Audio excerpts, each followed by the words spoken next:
Hi, Amy. Hey. So, hello everyone watching. Glad to welcome you back to our second video interview. I am really excited today to be interviewing Amy Pearson of Bloom Life Design. I don't know about any of you, but I often find myself caught up in this hamster wheel of worrying about what other people are thinking about me, and if what I'm writing is okay and what I'm saying is okay. And I find it sometimes stops me from actually expressing what I really feel and what I really believe, because I create these elaborate scenarios in my head about, this person's going to think this about me, or maybe this will not appeal to so-and-so, and I need to make sure it appeals to them. So when I came across Amy, who actually lives here in Portland, Oregon, but I didn't actually meet her that way. I met her online because she has this wonderful structure or idea in mind about what a lot of us women deal with, and men too, I'm sure, but it's called the approval trap. And when I saw that, it completely resonated with me, and I thought, I think I might be in the approval trap. So I have been following Amy ever since, and she has some great ideas to share about how all women, and particularly women on a mission, can kind of get themselves out of that approval trap and really get clear about who they are and get on with doing their great work. So thanks again, Amy, for joining me here on Holistic Hot Sauce. Yeah. Hey, thanks, Sarah, for having me. Yeah. So in this webinar that you call the approval trap that I have listened to, you talk about yourself as addicted to approval, but recovering with an occasional relapse. I just love that. Totally cracks me up. That's true. So maybe, can you just give us a quick synopsis of, the background, not as full as you do in the webinar, but, how did you discover this addiction, and how did you get to where you are now, where you can say it's a former addiction? Well, so 4 years ago, I embarked on a journey to become a life coach. And the short version of the story is that in doing my own work, coaching myself through a lot of my own areas of stuckness, and really just growing my own awareness of my own issues, I started to I was working on a blog for my business, and I started to be writing a lot about all these aha moments I was having.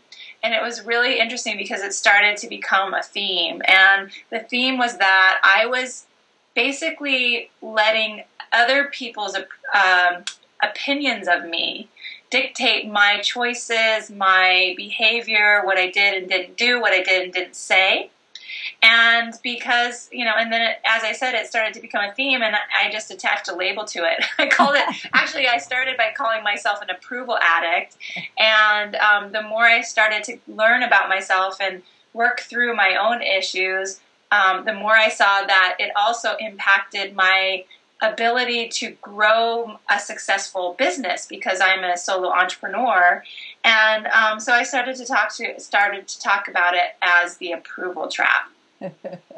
I love it. I love it. So how would you define the approval trap? What are some clues that would let one know that you're in its clutches? Well, I loved your introduction, actually, because it really is a lot of time and energy thinking about what other people could be thinking about you. So there's a lot of that, there's a lot of just being in your head, constantly wondering whether people like you, whether people get you, whether people are judging you, whether, and then also kind of what you said in terms of anticipating whether someone's going to like what you do or whether they could judge you. And, it really is it is really this need to feel safe. There's a lot of that, feeling safe, really being motivated by that. But, some other little signs, I guess, that you might be stuck in the approval trap, that you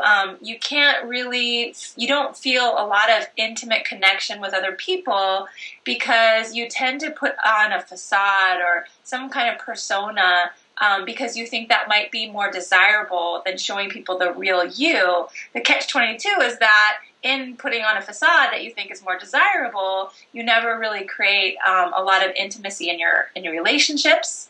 Another sign could be that you're very risk averse. A lot of times, people who have approval issues tend to be very unwilling to go out on a limb, take any risks, do something differently, stand out from the crowd, because they don't want anyone to disapprove of them. So they don't want to experience any rejection, criticism, or judgment. And failure, fear of failure. The other thing about people with approval addicts is that they tend to be, they tend to identify as perfectionists a lot of times. That can be really common. And really what that is trying to feel sort of a false sense of safety by trying to do everything flawlessly so you can avoid any type of social rejection, disapproval, or so that you can gain more approval from other people. Yeah, well, we're wired for belonging, so it's a scary thing to think that people won't like you, but yet there's this balance that you have to get to. Yeah. Now, I know in the webinar, which we're going to, we'll have a link here below, so if people want to really get into this and find out more, they can go to it. You kind of talk a lot about busting out of this approval trap for solopreneurs and people looking for clients, but I really feel like it really can resonate a lot for anyone, whatever they're doing in their life and in their work.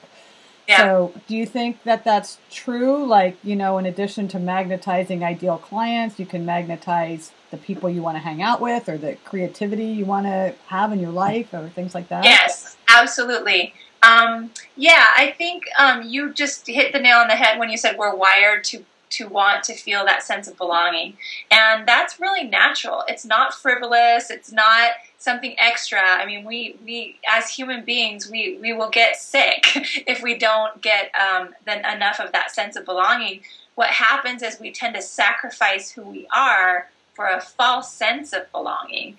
It's fitting in. So we go with fitting in instead of actually feeling that true sense of belonging. And that's a really universal theme. And so for in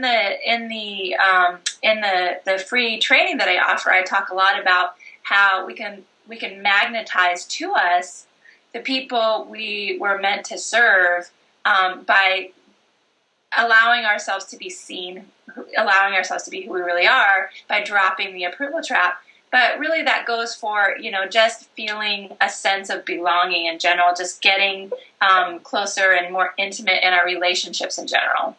Yeah, that makes sense. So in the training you mentioned that there's you've kind of come up with or defined 8 different approval-seeking personality types, and that you're like a gold star seeker or something like that. And can you just briefly tell us what those are? Yeah, so I call myself, I created 8 types of approval-seeking personality types, because what I have found is that there's a lot of resources out there about being a perfectionist or being a people pleaser, those types of things, overachievers. But really, I think that the problem is people are missing that the foundational problem is the wanting to get approval and that fear of rejection. And so what happens is we manifest in our approval. The problem manifests differently depending on the person. So what I did was I created 8 types of personality types. And so I'm a self-diagnosed gold star seeker or performer. But some people, and what that means is that my pattern has been to go out and try and gain recognition and approval and love by achieving and showing people that I am really competent and successful. And so I would pretty much obsess. I spent a lot of my adult life and much of my adolescent life obsessing over trying to be the best at everything. That was my big thing. But different people have different approval-seeking personality types, or some combination of. So some people, there's the helper. This is a really, really common one with women. So this is where you run into problems with boundaries. A lot of helpers have trouble saying no. A lot of helpers feel a lot of resentment because they tend to be helping, and there's this implicit expectation that other people are going to return the favor or in exchange provide them with a certain amount of belonging or recognition or love. And what happens is they end up teaching people how to treat them, which is really just to give too much and not really clarify any kind of expectation in return. Right. So it ends up being a lot of resentment. Another really common one is a chameleon.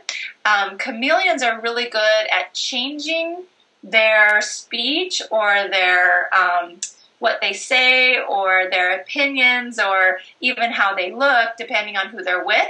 And to some extent, this is all normal. Right. It's normal to have a facade. Everybody has a facade depending on their social situation.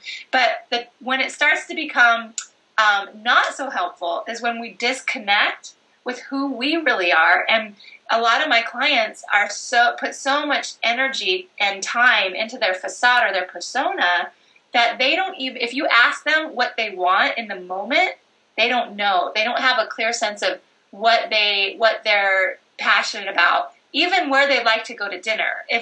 Some of you have seen that movie Runaway Bride with Julia Roberts, where she had just gotten through a breakup and she wasn't sure what kind of eggs she liked because she had chosen her eggs depending on who she was in a relationship. So that's a great example of a chameleon. So I have 8 of those, and actually I'm going through a rebrand of my website, and pretty soon I'm going to actually have an interactive version of that quiz on my website so people can go and take that. Oh, that'll be great. Yeah. So, you can go over to Amy's website, folks, if you want to learn a little more about that, or, of course, check out the free training, which is the links below.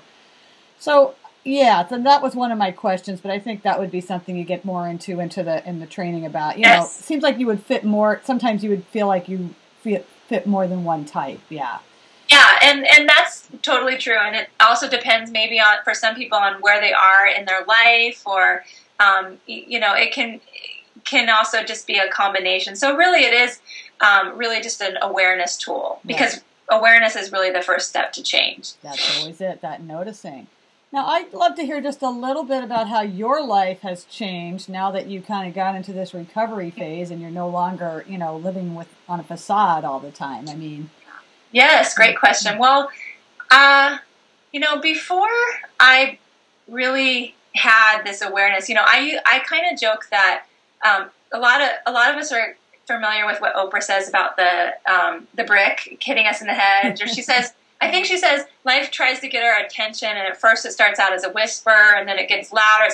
It becomes a knock, and it starts to get louder and louder until ultimately, if you don't listen, it will hit. It will be like a brick on the head. So for me, that was really it. I was just too busy to listen, and so I actually.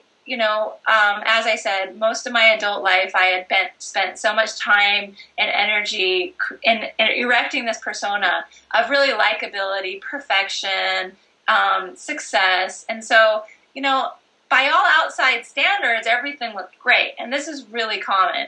I had the man, I had the degrees, I had the job, I looked great. So everything on the outside was looking really good. But the thing was, I had this secret, and that was that I was really miserable in my life. And so the brick was that I had been working as a policy research analyst for a progressive think tank, and I was pregnant with twins. I was 6 months pregnant with my twins, and I actually ended up finding out that my mom had died of heart failure 3 months before they were born. And so really that was that moment in my life, it was actually after the twins were born and they were in the world, that I kind of think of it as, I was in grieving after losing my mother, and I just didn't have the ability anymore, excuse my language, but to tolerate bullshit. I just stopped. It was like I could not work on nothing before made any sense to me. And so I ended up giving myself permission actually to read self-help books for the first time in my life. And what happened it became kind of a snowball from there. It started really small, But I just ended up enrolling as a life coach. And now the thing is, my inside feels so sharp, shiny and sparkly that it doesn't really matter anymore how shiny and sparkly I look on the outside. And in terms of life, my life, I never thought, I'm a mom. I have 3 young kids at home, all under the age of 5. Yeah, and I never would have thought that things would be so great. My business is great. I'm working part-time, doing a great, I have great clients. I'm busy. I'm working. I'm making great money. I have the rest of the time to hang out with my kids. We go to Disneyland. I'm in great health. I mean, I have the job of my dreams. So really, it has been everything. It really has. It's really made the difference. I mean, it seems like it's really helped you to really achieve that ever elusive work-life balance thing, and just really being able to, do all the things you want to do in the world, but also have time for yourself, for your family, for the other things that really matter, that aren't professional. Yeah. So that's pretty cool. Now, the other cool thing you talked about a little on the free training webinar is the voice. And I just wondered if you could talk a little bit about this voice and its insidious sabotage that it can do to us. Yeah, well, what a great question. I do. I love to talk about the voice because it's really kind of our inner critic. It's that voice that tells us. I actually was able to kind of narrow it down into 3 types of big butts. Not those kind of butts, but not those kind of butts. But I like to inject a lot of humor in what I do, so I couldn't resist. But the first butt is the yeah butt. And so, whenever we have a dream, and whenever there's something that that our inner self is calling for us to do, our higher self rather is calling for us to do, the voice will start to come in. And so there's the yeah, but you'll fail. It's yeah, but I'm trying to think now. All of those reasons why you couldn't possibly do it. Yeah, but you're too old, you're too young, you're too fat, you're too thin, you have dental fix, you need dental work. I mean, I don't know. It can get that ridiculous. And then there's the but what if, and that is the but, and then all of those insert any sort of risk, like, but what if you go out there to make, to do your presentation and you forget to zip up your fly and it goes viral or something on YouTube. Right. You're humiliated for the rest of time, That's the second but. And then the third but is the but you will fail. Right. And that is one that we hear a lot, and there's this huge fear of failure. And I talk about this a lot in the training, but failure is actually really, really the most important component to becoming successful. So I spend a lot of time unpacking the voice, and the voice and how that ties in with the approval stuff is that, as I said, as you said, that feeling of belonging is extremely primal. It's sort of like, if you go back to the cave, time when we were cave dwellers, we didn't want to be excluded. We didn't want to be, if we weren't able to fit in with the pack, it was sort of like we could have been left to die of exposure or be eaten by a saber-toothed tiger. And so it's actually this really primal fear that we have. And so that but is kind of this misguided part of us that hasn't quite caught up to our level of evolution right now, that is constantly scanning the environment for threats so that, we don't have to, have to be, to face that sort of exclusion. But really what happens is it keeps us extremely stuck and extremely confused and disconnected from who we really are. Kind of spinning wheels. Yeah, I mean, it's kind of like the voice sounds like a combination of inner critic and then lizard brain, they're kind of, they're sort of tied together, but they're very a little similar. Yeah, very similar concept. Yeah. Yeah. And so, it's funny you say that thing about perfectionism and that's really sort of a symptom. And so, but then, there's this whole idea of excellence is to be strived for. So why, why is perfectionism a problem, especially for approval addicts? Well, it's actually kind of this hidden form of procrastination, because a lot of times when we call ourselves a perfectionist, what we're really doing is we're stalling.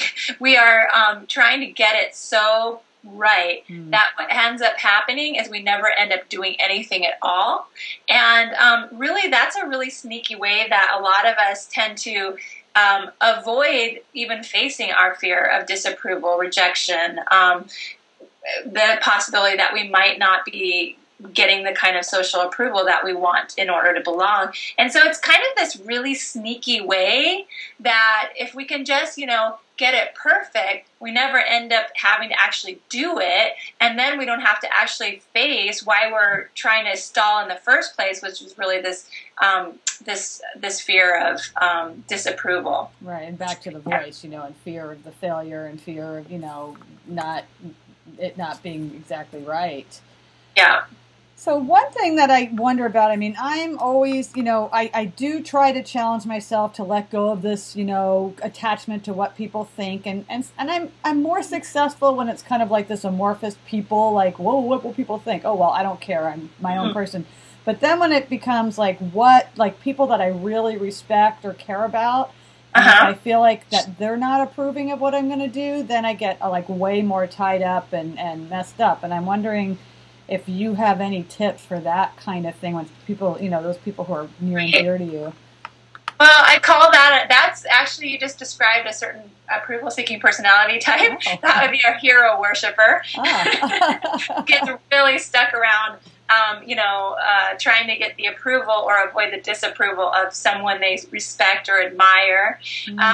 But yeah, it's sort of like, it's not about not caring at all about what other people think, because we are social creatures. Yeah. We can't get around that. And there are lots of wonderful ways that we can use that to our advantage, because really, in the program that in my work with my clients, we really actually find really powerful ways to use our social networks to help support us and to remind us of what is possible, to get us sort of the inspiration that we need, because confidence is contagious. And so, we really can sort of use our social networks to our advantage.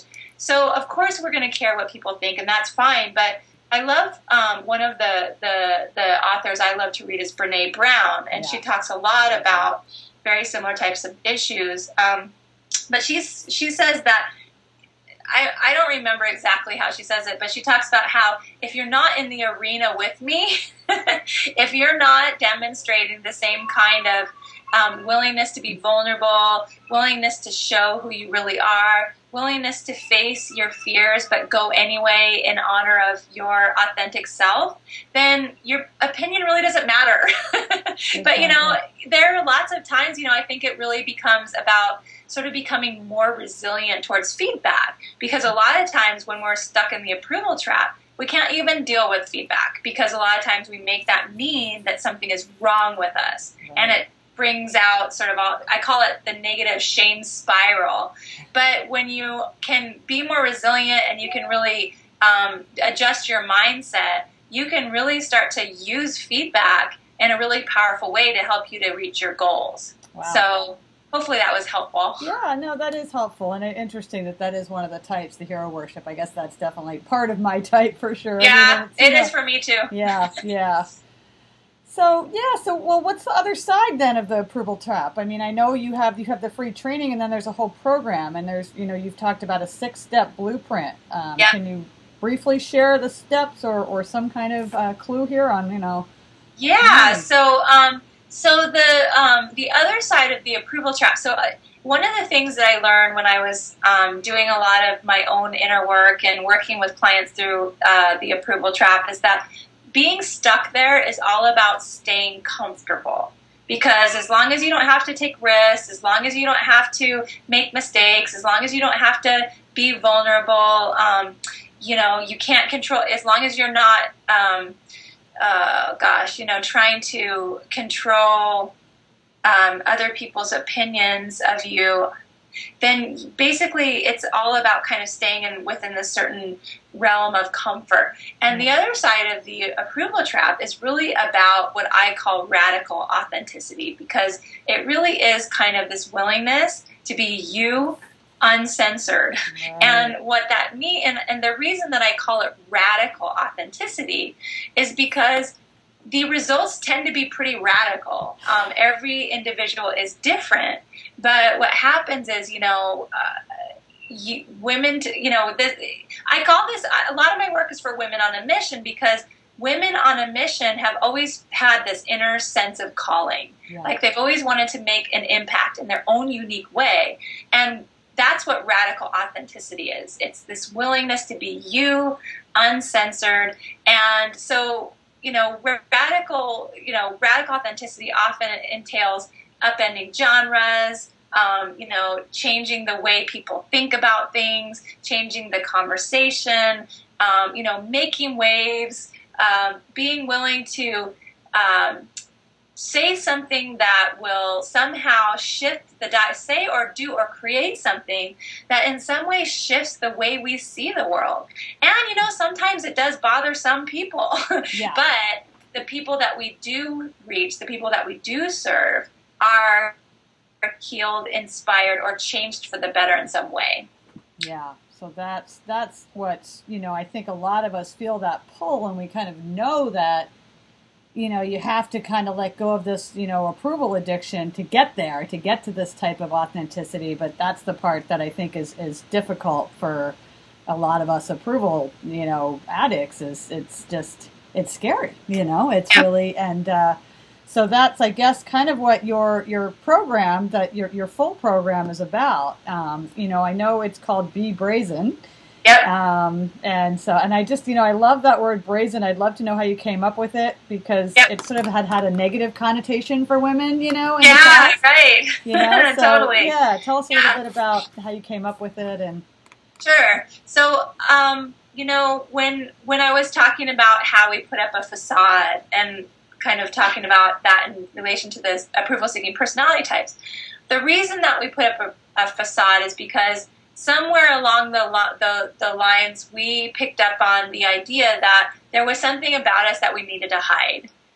There was something about us that wasn't acceptable or socially appropriate. It could be parts of our personality, experiences that we've had, our socioeconomic status, things that have been done to us, mistakes that we've made.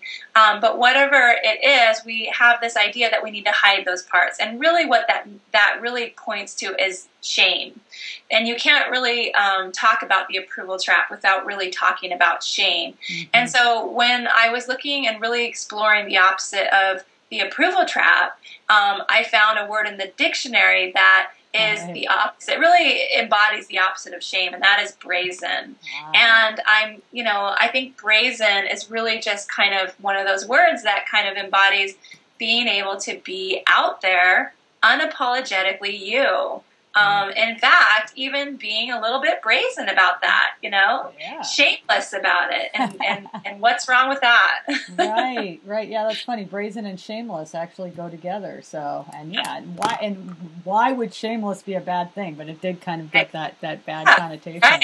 Right. Yeah. So okay. So if people are listening to you, to this free training, you kind of briefly go through the 6-step blueprint, right? That's Yeah. So there's a 6-step blueprint. I remember that play is one of the steps, which I absolutely love. Yes. And maintaining the spirit of play being kind of essential to success.